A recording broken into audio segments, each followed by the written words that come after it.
Okay, this is going to be the end all video for Psionics. I decided to redo it because I've done a bunch of stuff since then, and documentation. So what I'm going to do is I'm going to walk through my own docs, show you guys everything for 1E and 2E, and then call it a day with these videos. So the first thing that you're going to want to do to use this is you're going to want to enable the settings in the options. So go into ARS, scroll down, you're going to see Psionics right here. You got to enable that. Psionic contest automation is currently for second edition only. So if you're using variant 1, you shouldn't even see this option. You'll just have the option to turn on Psionics. So that's what you want to do. You want to hit that, save. It's going to refresh if you've changed it. The next thing that we're going to look at is the class sheet extensions. So I'll just open up my compendium here for a lot of these examples. So I've made a psionicist class.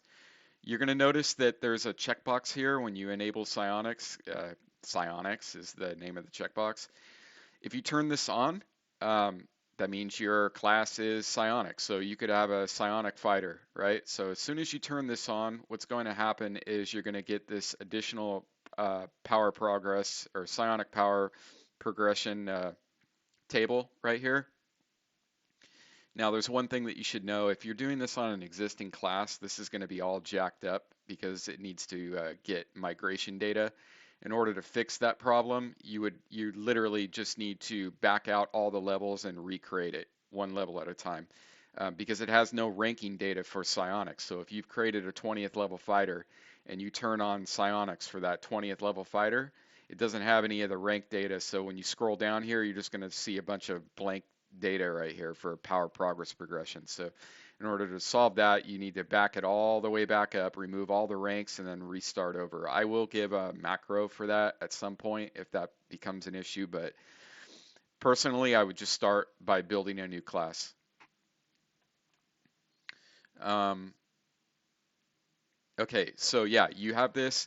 This will have the level, the disciplines, the sciences, the devotions, the defense modes, and the starting PSP. If you want the automation to generate the PSP for you as per rules as written for 1E and 2E, leave this at 0, and I'll show you why later, but don't screw around with this. Just leave it at 0. All the rest of the stuff, fill it out as to your heart's content, what's pertinent to the variant you're using. I know 1E, it just has sciences and devotions. There's no concept of like discipline as a category. Everything's a discipline, a minor or major discipline. And defense modes isn't applicable either to 1E. But all the data is there if you want to use it. And that's pretty much it for the class sheet extensions. You just have an option to turn on psionic, and then you have new progression table. Okay, so moving on down. Okay, next we're going to look at the new item type, which is powers. This is a pretty robust new item type, and it supports both 1E and 2E variants of psionic powers. So let's just open up a 2E one first. We'll open up body control. So, when you create a new item, you'll see there's a new item type, power. You would click that, make a new one. In variant 2, you're going to see there's the PSP cost, the maintenance, the power score, which is the combination of an ability and a modifier, the range, prep time, area of effect, prerequisites, the discipline. So you select the category that you want this thing to go into, and the discipline that it's categorized in, and the category, which is either a science or devotion. And then you can also check whether or not it's a defense mode or an attack mode, and that comes into play with telepathic contact or telepathic combat, which I'll show you later. So you'll have all these options. Let's take a look at the 1E one really quick, just so I can show you the differences there. So we'll switch this over to Osric and reload.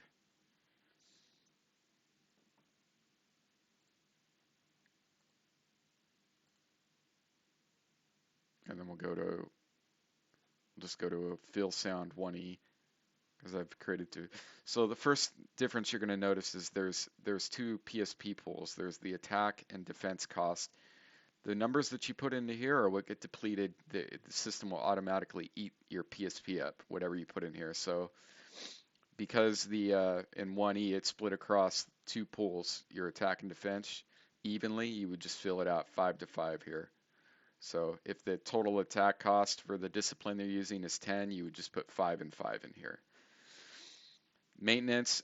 This is all automated via new effects, which I'll show in a few minutes. This is just literally some reference data right here, because I could literally say this is 5 per hour, right? Or something like that. So it's just for reference. Same thing with range, same thing with prep time, the area of effect, prerequisites. All of this is handled with actions, just like spells. The meat of how the automation and powers is identical to spells. You're going to be designing your effects and attacks and casts and all that stuff uh, when you fill out the power, and I'll show you that in a minute. But that's the meat of the automation.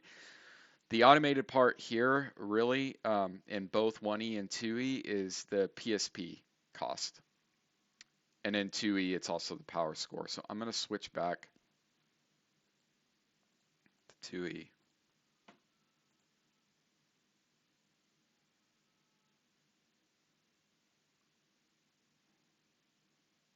Okay, so we'll open that up again. You'll have to bear with me while I'm toggling this stuff back and forth. Okay, let's do one that has automated maintenance. So Feel Sound is a good one.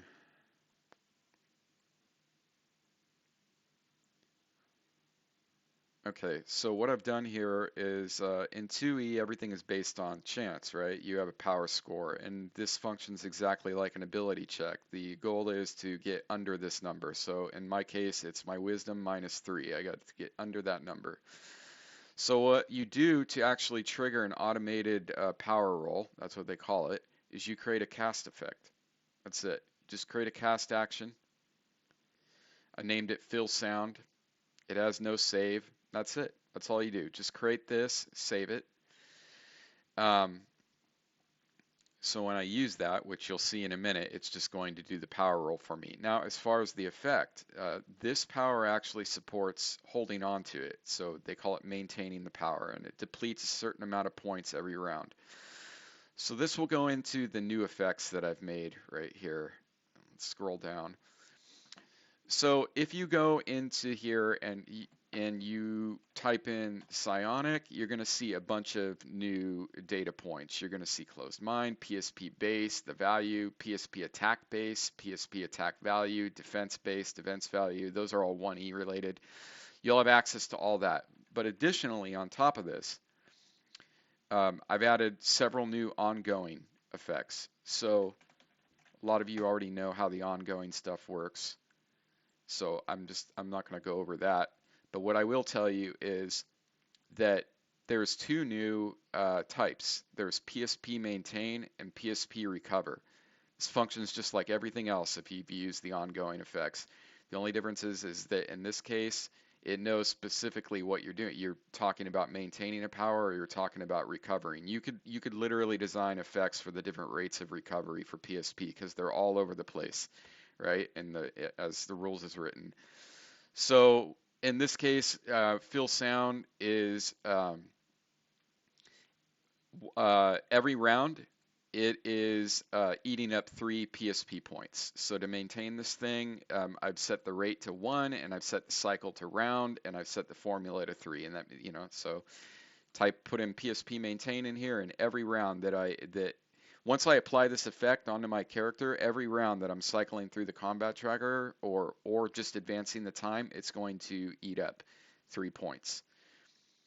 And that's how you do it with all of these powers. You're going to be treating them just like spells, where you have casts, you have damages, you have effects, but the way that the automated maintaining works is always going to be it's the new ongoing effect types. And then also you can make, like I was showing you earlier, you can actually, like, if you go in here and you type in psionic, you can see that you can override or add to the base of someone's PSP. So say their PSP just got buffed up for some reason, the base got buffed, you can buff it just by using this. Same thing with so anything that is relevant to psionics, you can actually set via effects. Um, and let me fix this so because we're going to use this later.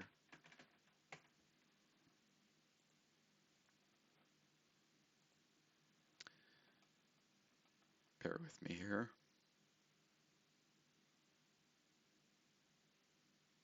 Yeah, and one last thing I'll say about powers regarding them, there's just a multitude of new data points on these things. They're pretty real. I tried to cover everything that would make sense for 1E and 2E. So anything that is relevant, you know, that's like in the rule book that you need to fill out, the data field should be here for you to use. Okay, so let's go to like the heart of this system, which is the new Psionics tab. So let's just open my guy up here. So when your class is psionic, if any one of your active classes is psionic, what's going to happen is you're going to get this new tab. Looks like a head with a brain. Psionics tab. Your character is psionic, you get a psionics tab. In 2E, and well, in both versions, you're going to get PSP widgets up here. These widgets allow you to actually set the current manually or just let the automated system deplete, you know, via your effects and casting. For power rolls, they'll automatically deplete your PSP. The base, you can actually go into your details tab and actually change the base right here, right in the details tab. You can change the number of disciplines, number of sciences, number of devotions, and defense modes in here as well. So you can override everything. Um, you'll also see on the right that I have the total number of disciplines that I'm supposed to have for my level and the sciences, devotions, and defenses. And you can see underneath this that I actually have a validator widget. So in my case, I'm using way too many disciplines than I should have access to. I should have access to 2. I'm using 5, right? You can see that in the grid. Um, Same thing with sciences. I'm over the line on that. So it's pretty robust here. Like every power, the way that you've categorized it, as soon as you drop the power onto your sheet, it's going to create this like nice organized grid for you. So not only is it organized by disciplines or the category that you set in 1E, right? It could be an attack mode, a defense mode, or just a discipline in 1E. Not only is it organized by that, but it's also organized by science and devotion in here, and you'll get a lot of helpful information on the row itself. Like it will tell you the power score. So in my case, feel sound, I need to roll under 15.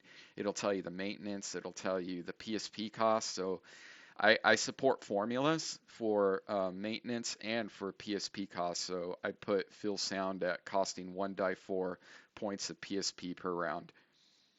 So let's just activate this right now. This is kind of like the heart of it. So you can fire these from here.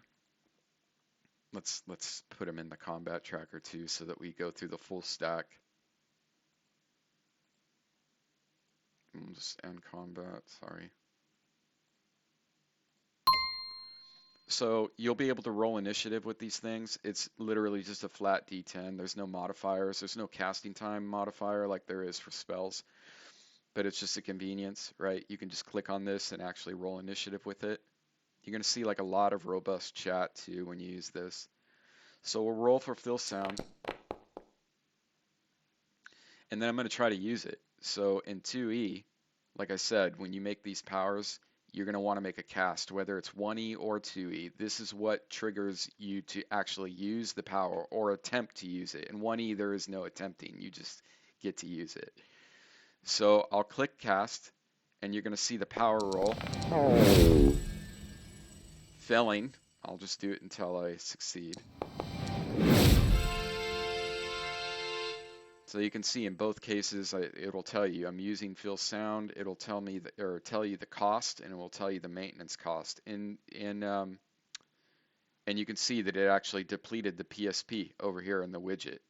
In 2E, when you go to attempt something and you fail it, it's half the cost when you fail it.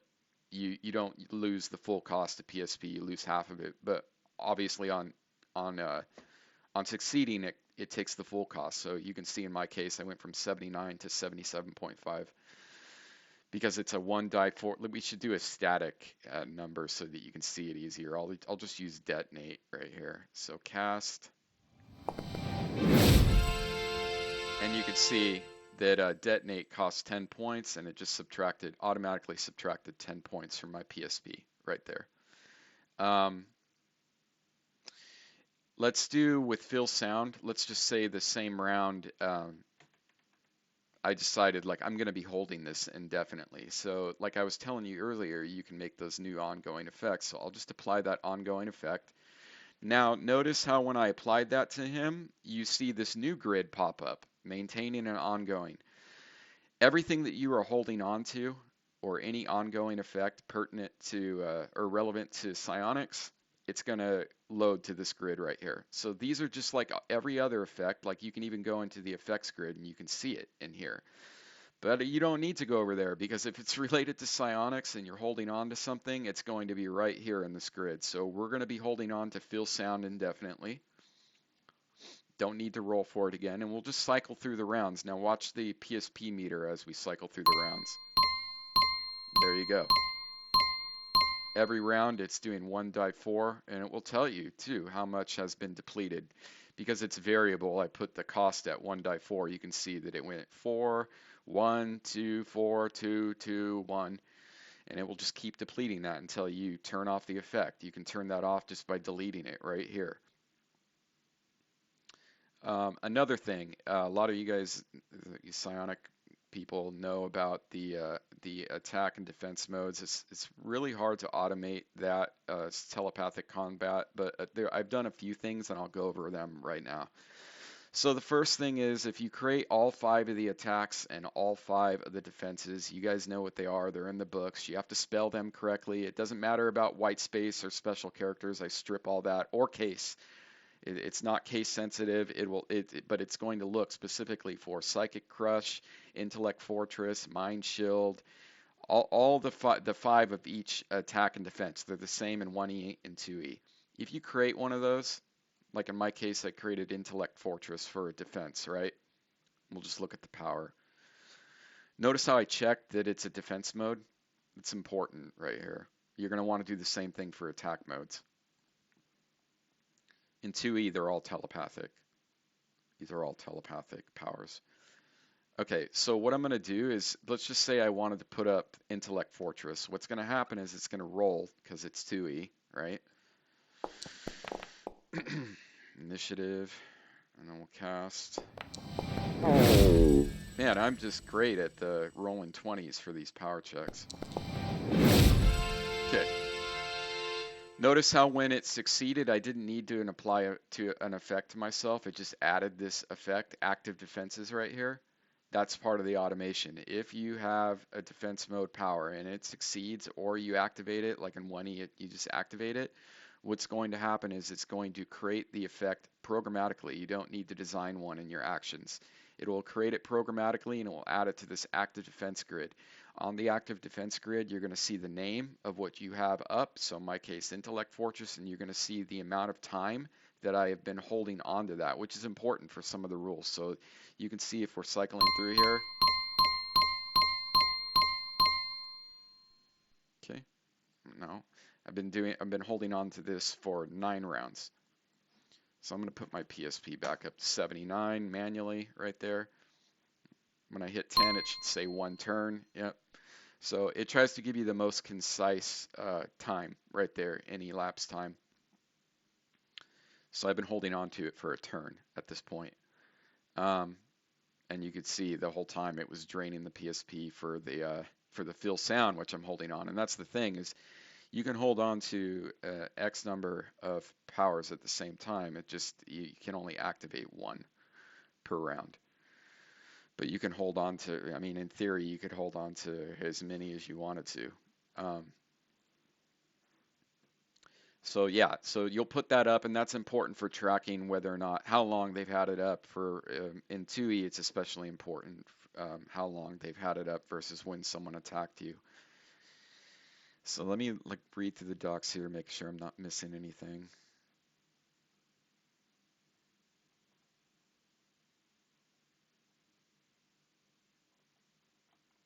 I'm going to show you telepathic combat in 2E, the automation, which I think it covers about 85% of all telepathic combat situations. For all the little other nuances, you guys are just going to have to manually adjudicate things because there's a lot of things in psionics, both in 1E and 2E, that are just like literally soft mechanics that are up to the DM to adjudicate how it happens. So automating that stuff isn't really doable 100% of the time, but I can make the tools useful enough to where it helps speed along some of the bookkeeping for many of the situations. So let's just say that I wanted to attack this opponent right here, and he's got, what I'm going to do is I'm going to actually put a, you're going to have to watch both sheets here, by the way. I'm going to actually put up, activate Intellect Fortress on him.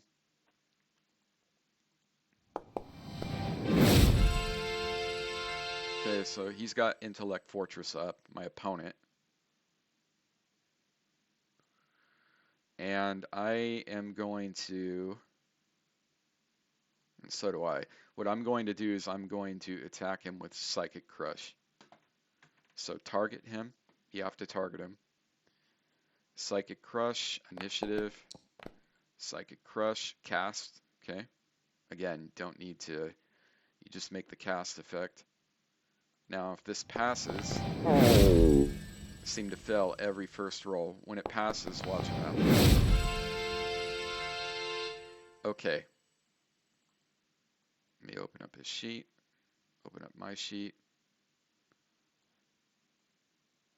Do I even have... Okay, I need to turn the option on first. So in 2E, you're going to need to turn on Psychic Contest Automation. That was my bad. Didn't have it on for some reason. Clear the chat. And same thing, what I'm going to do is I'm going to target my opponent. I'm going to open up both sheets so you guys can see what's going on here. I'm going to target my opponent. Make some room here. And I'm going to attack him with a Psychic Crush. Okay, so I'm not going to go over all the nuances in 2E, the rules here, but essentially what it boils down to is in a contested check. So I've automated all that. What it does, you got to read the documentation, but what it does is it takes into account the attack that you're using versus the defense they're using, the best defense they're using versus your attack, because they could have multiple defenses up.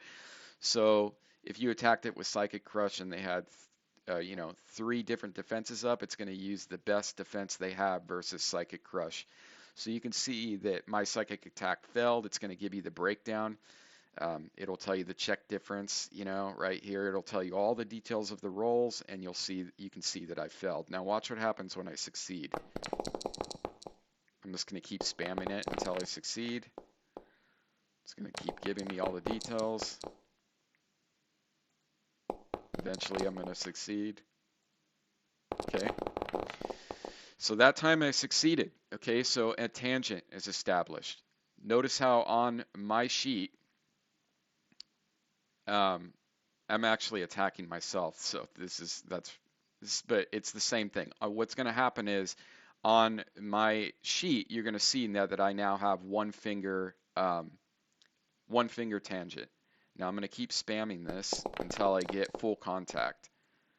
Now I have 2-finger contact. Now I have full contact. So once you get 3, you can see that the closed mind state is now at 0. Remember, it's like a barrier. It's like 3 barriers is the way that it works for those of you that know the rules. So once you break down the 3 barriers, your mind is completely open to psychic attacks. So now that I've broken down all the barriers, you can see that it'll tell you the target that you have this against. So in my case, I was targeting and attacking myself, but it doesn't matter. It still demonstrates the automation.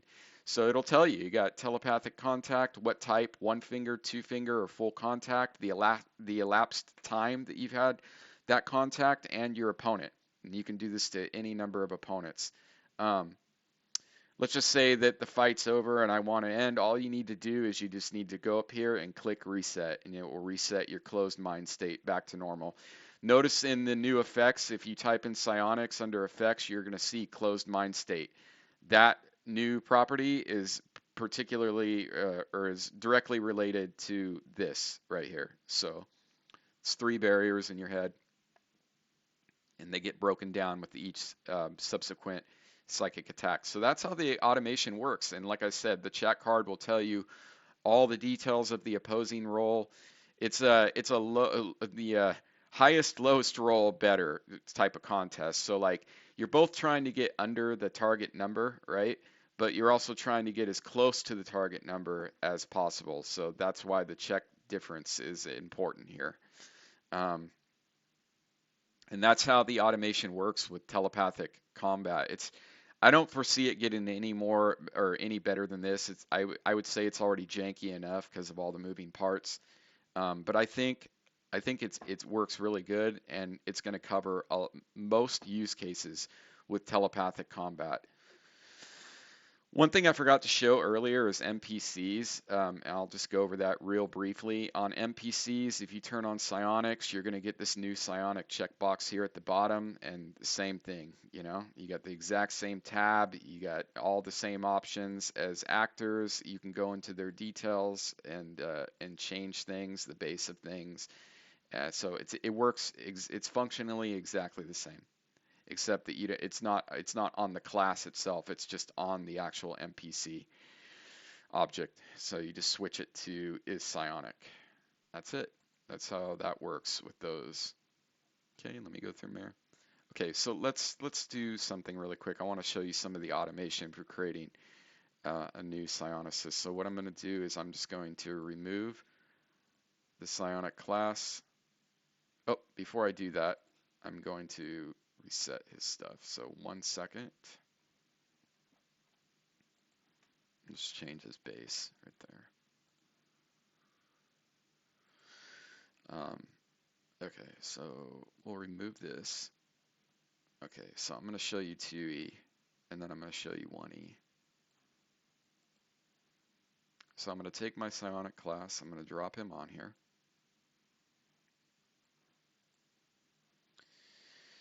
And I'm going to show you the automated inherent potential rules, which is all thoroughly outlined in here under PSP pools, but I'm just going to show it.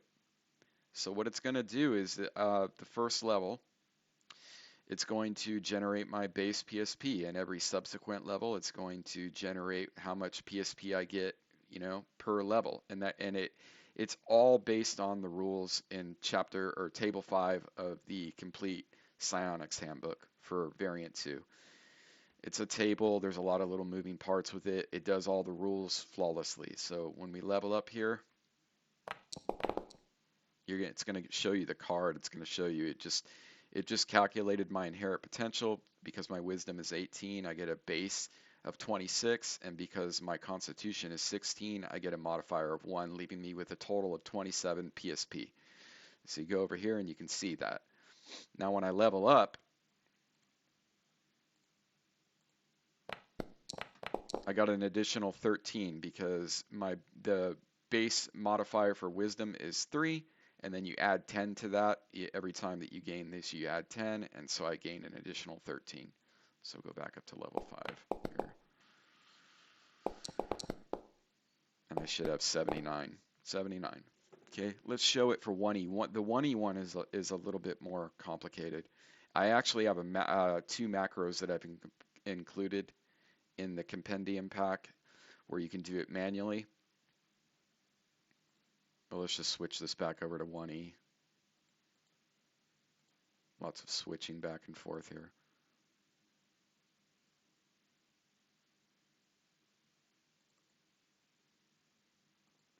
So there is no psionic class. He was an assassin. So I'm going to remove I should have reset his PSP before I did that, but here, let's just do it here. This one's a little bit more funky. You guys, I'm not even going to go over the rules. They're outlined in the document here, but it's this giant convoluted system of generating it. It has to do with a 1 die 100 roll and then a bunch of different rules based off your ability scores. It's all outlined in the PSP pull docs for variant 1. I'm sure one of you guys know it. Um, so I'm going to drop an assassin on here. This is actually a good example. So there is no psionic class, but I've enabled the assassin to be psionic. So if you go down here, I actually backfilled this data. If I hadn't, then all of this would be jacked up like I was saying earlier. So you guys, to do this to an existing class, you're going to need a macro or the migration script to fix all this. Otherwise, you're just going to have to delete all the ranks and remake it. That's it. If it's an existing class. If you start with a brand new class, there's no problem at all.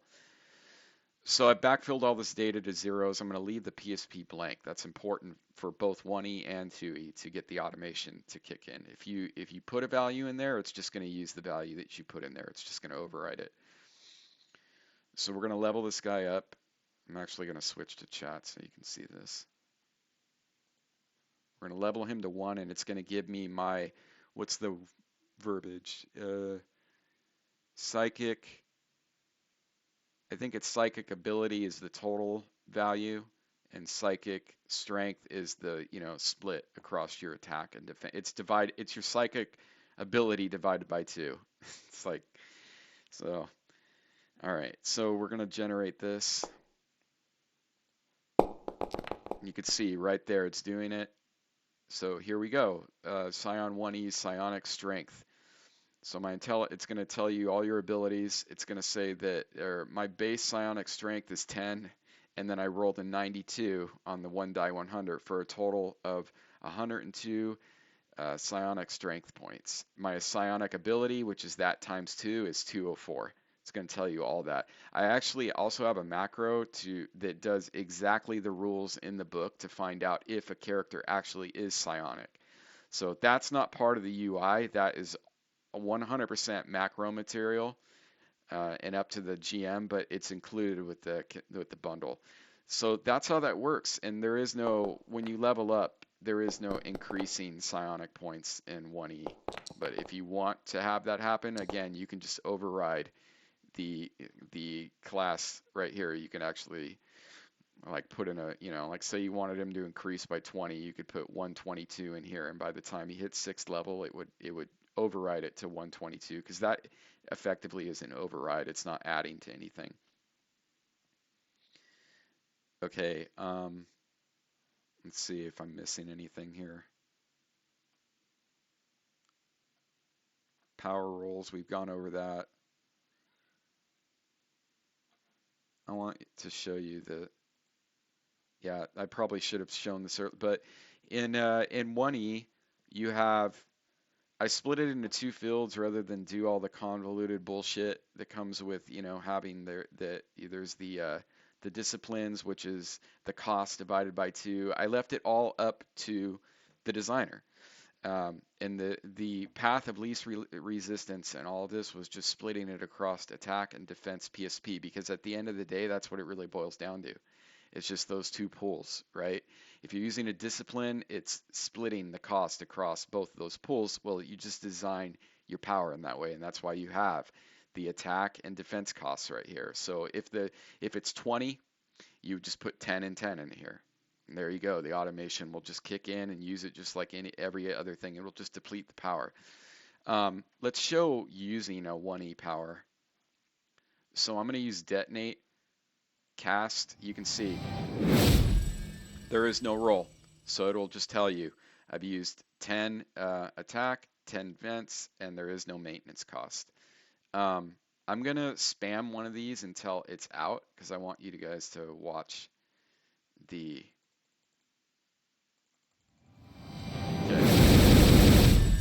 Okay. Once you deplete it to the point where there is nothing left, and this is the case for both 1E and 2E. Once you deplete a pool till there's nothing left, it's going to straight tell you in the chat card. So I have insufficient attack PSP. And now this is kind of important in 1E because bad stuff starts to happen once you've depleted a pool. And then at that point, it's just really, I left it manual and up to the GM to adjudicate what happens. We're not going to automate that. If you look on here, you'll also see that over where the sciences and devotions are, a lot of stuff in 2E, there's a lot of fields and stuff in 1E that is hidden for 2E and vice versa. So there's some new stuff here. Like obviously you got the two PSP pools, but you also have psychic ability. This is like the total psychic strength points that you have right here, like what I was saying earlier. It will tell you the total right here. Um, yeah, so and there's a lot of other stuff too, like in the powers you'll have some, new fields or some stuff will just be MIA, right? And vice versa in 2E. Um, I just want to make sure I'm not missing anything. Yeah, again, you can look in the link, the pinned link. I update those a lot. There's the compendium and samples in there. When you download my compendium in the items compendium, look for the psionic grouping, and then you can also look in the macros and you'll get MI Psionic 1E and generate PSP 1E if you want to try those out manually.